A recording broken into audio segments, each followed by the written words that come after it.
You are watching Fugitive Red-Eye, and this is the last weekly Red Dwarf review for the rest of the year. Now, Series 11 has ended with the series finale, Can of Worms, and of course we have to wait until next year to see Series 12. So, what do I think of Can of Worms? Well, let's start with the plot, as per the usual, and there will, of course, be some spoilers.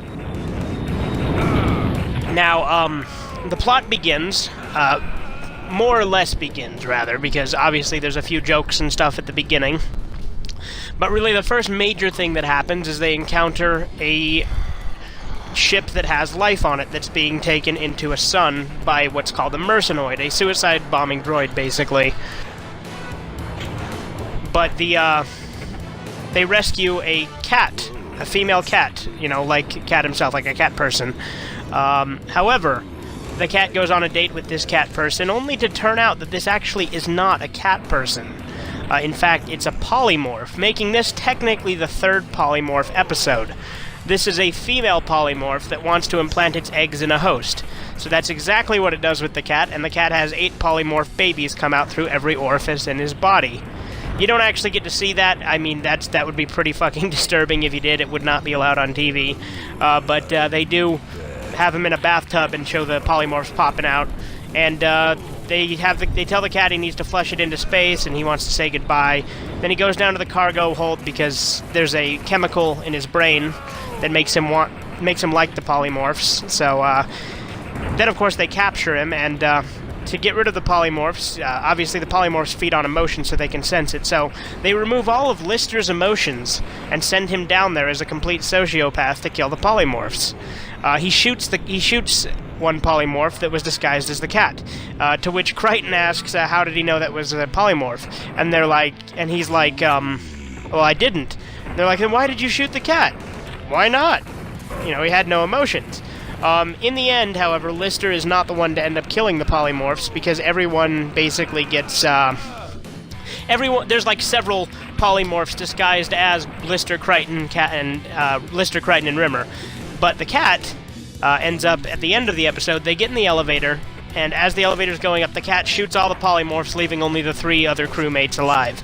And when they ask him how he knew, of course he replies, a mama knows her babies. And you know what? It was a really good episode. It was the first cat-centric episode ever. I really thought they were just going to rehash the original plot to the lost episode Identity Within, and I'm glad that they went with something different.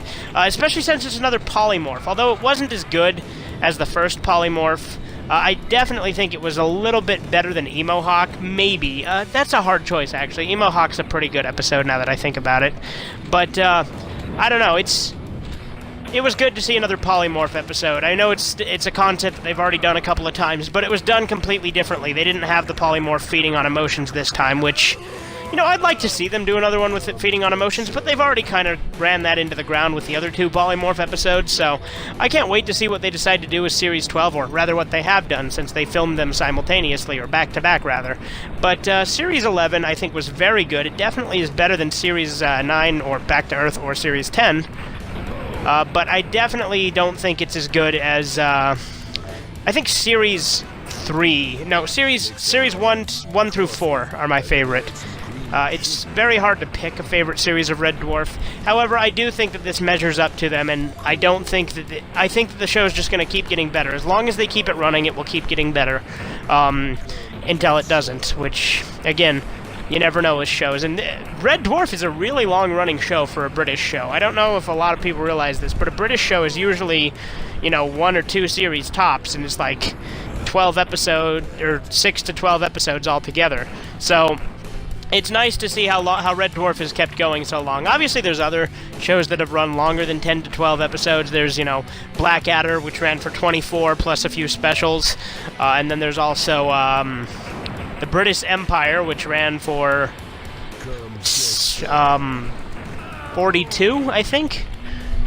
It was 7 series, plus 2 specials.